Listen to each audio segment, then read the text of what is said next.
Hello guys, welcome back to my channel, Webs TV. So, to this video ay gagawa ko ng celery juice ko. So, ito may celery na ako. Tinula ko yung mga dahon kasi para hindi siya masira. Tapos, ito yung ano niya, itatabi ko. Bale, dalawang steam niya yung inaano ko bawat gawa. So, medyo may kamahalan. Pero effective naman siya. Tapos, lagyan ko siya ng cucumber. Iba yung cucumber sa Pilipinas, ano? Yan. Tapos, itong lemon kalahati, isasama natin yung balat niya. Tapos, luya. Yan. Balatan ko muna.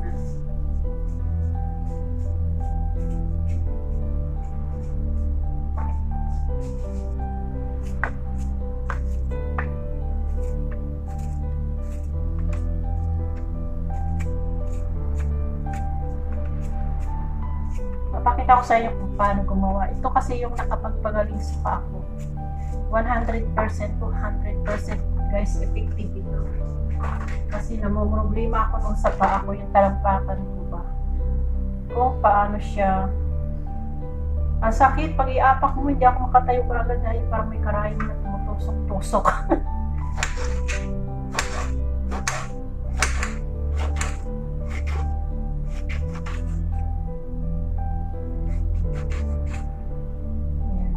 Kailangan isama mo yung balat. So, hinugasan ko naman siya ng gusto.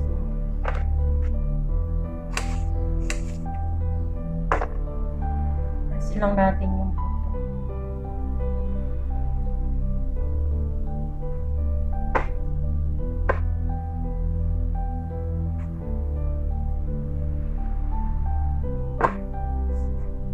Sorry, iniinom dapat ito sa umaga pagkagising ng empty stomach. Saka yung gutom ka. So, ito pang 2 araw ko na ito. Yung gagawin ko. Lalagay ko lang sa rin. Tapos, bago ka matulog, pag umaga, labas lahat ng mantika, cholesterol sa katawan mo. Pag mo. Effective talaga ito, guys. Promise. Kasi, ang tagal kong nag-list nung uuwi na sana ako dahil halos hindi na ako makatrabaho dahil hindi ako halos makalakad. So, may nagturo sa akin ito. Kailangan talaga kung gusto mong gumaling. Tiyaga. Tiyaga mo siyang gagawain araw-araw. Tapos, marami siyang high blood, cholesterol. Napakaganda dito sa cholesterol. Yan. Nag-proxy kasi yung aking pneumonia.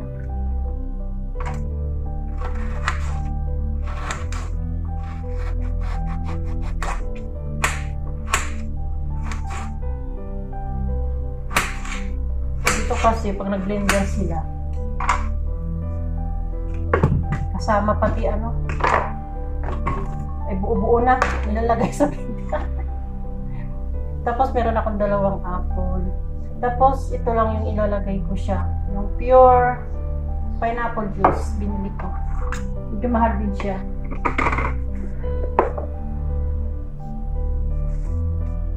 Yung ating celery medyo marami siya.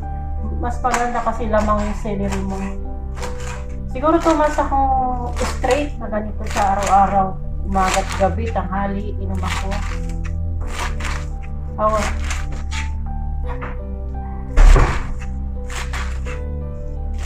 Awa ng Diyos,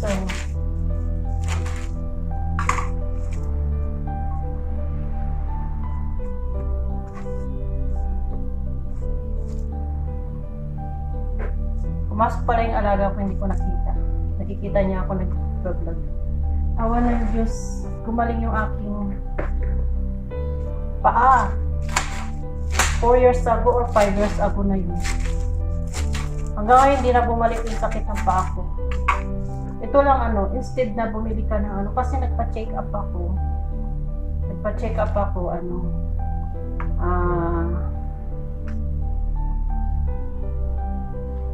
Binigyan lang ako na wala naman daw.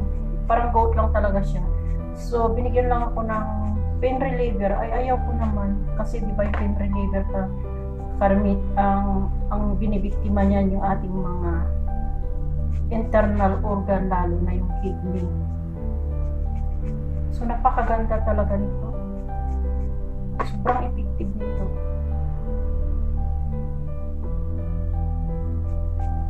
Alam niyo guys, kaya po kukunin yung balat niya. Maganda rin ito. Sa kidney rin. Kailangan nagpa-function ng ating mga organs. Tapos to, yung balat niya, yan. Lalaga ko yan mamaya. Lagyan ko rin siya ng luya at cinnamon stick. O, diba? Kailangan matuto tayo mga herbal medicine. Huwag puro gamot. Kasi ang mga magamot sa mga merkado is business yan. Kahit mga doktor, ito rin ang mga sinasabi nila. At siyang totoo naman. Napakagandang antibiotic nito sa katawan. Minsan nilalagyan ko siya ng carrots. Wala akong carrots ngayon. Minimix ko siya o kaya parsley. Carrots, parsley, kaya green pineapple. Green apple. May green apple ako dyan, kaya lang hindi ko na siya lalagyan dahil marami na to. So, sa sunod na gagawin ko yung berot na juice, kulay pula. Doon ko ihalo yung pineapple at yung tawag doon? Yung green apple. Ayan. Maganda rin yun. Berot juice. So, ayan na siya guys. Ganyan lang siya. Diba? Then, nalagay ko na yung Ang dami niya na puno. Aray ko, hindi ko mabuksan. Bakit? Ayaw.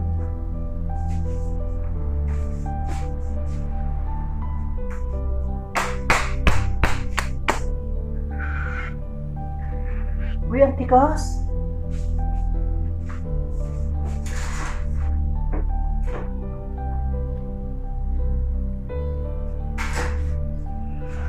Bakit tayo mabuksan? Lumayas yung alaga ng tigas.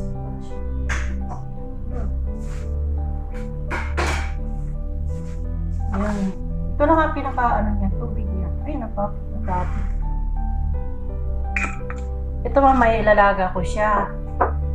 Napaka-effective din ito. Lagyan nyo ng luya at cinnamon. Napanood ko rin yan sa isang doktor na pharmacist.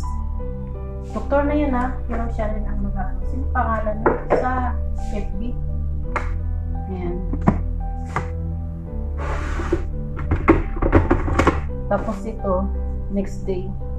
Mga ko rin to, mga 2 linggo ko rin ito.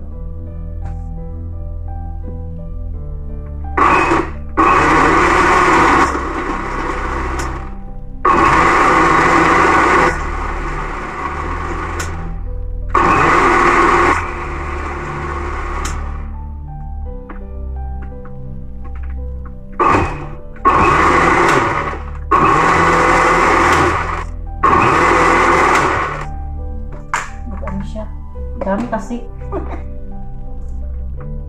Lagyan ko siya ng konting tubig. Para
Masyado siyang malapot. Dagdagan ko ng tubig. Kaya lang mamaya.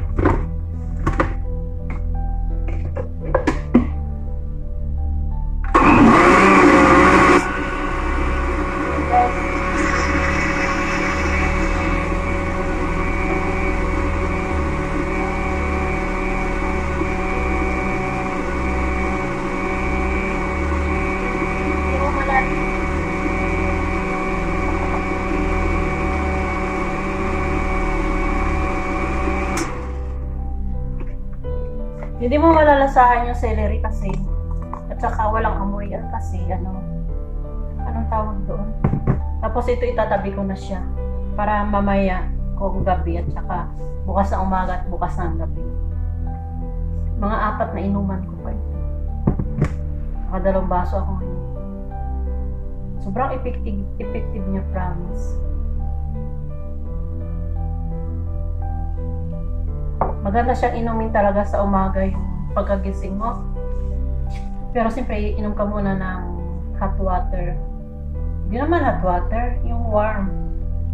And then after, ginagawa ko kasi after warm water, mga 15 minutes or 30 minutes, kasi maaga akong nagigising.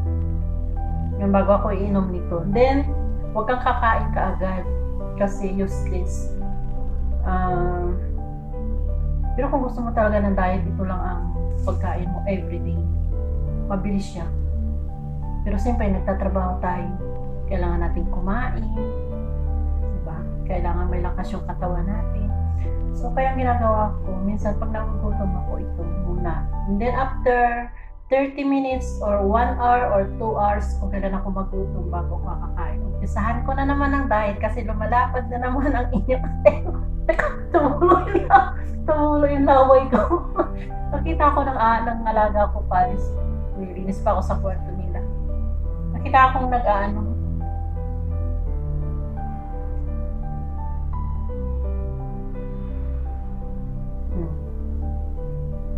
sarap niya. Kailangan kasi yung lemon niya kasama yung balat.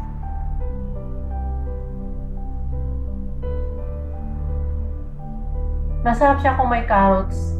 Kasi yung carrots, di ba, matamis siya. Huwag kayong istorbo. Naghanap buhay pa yung tao. Ang dami ko pang trabaho, guys. Kailangan din natin magtrabaho sa YouTube, di ba?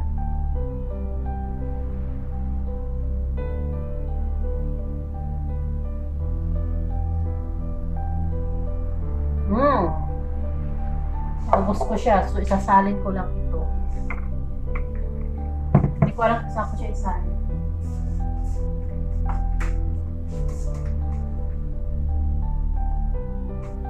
So, nakapunta yung pixel namin maliit na isa. Ayaw ko magamit ng Ayan guys, nabusog na ako.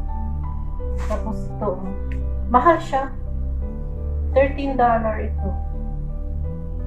13 times 15. Mahal din. Mahal to sa Pilipinas. Mamaya na ako kakain tanghali. Tukso, layuan niyo ako. Ang dami kasing tukso palaman. Ayan, tinapay. Bumili ako.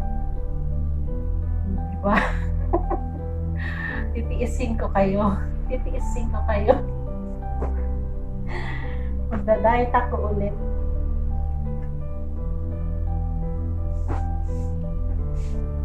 So, I guess, magtatrabaho na ako.